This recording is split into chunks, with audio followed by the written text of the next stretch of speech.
pahirin at pahirin. Ano ang pinagkaiba?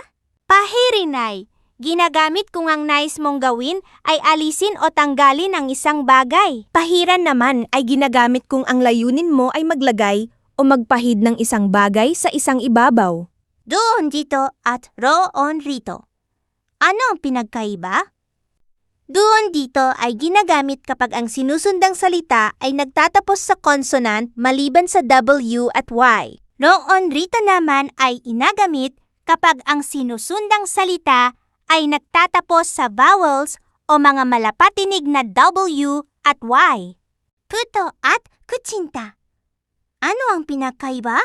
Puto ay isang kulay puti o pastel, spongy, malambot, at parang cake ang texture dahil gawa ito sa giniling na bigas o harina na may baking powder. Kadalasang may cheese o itlog na maalat sa ibabaw. Kutsinta naman ay kulay puti o orange, chewy, makunat, at medyo gelandinos ang texture dahil gawa ito sa harina at lye water. Kinakain ito na may kasamang niyog. Follow niyo naman ako.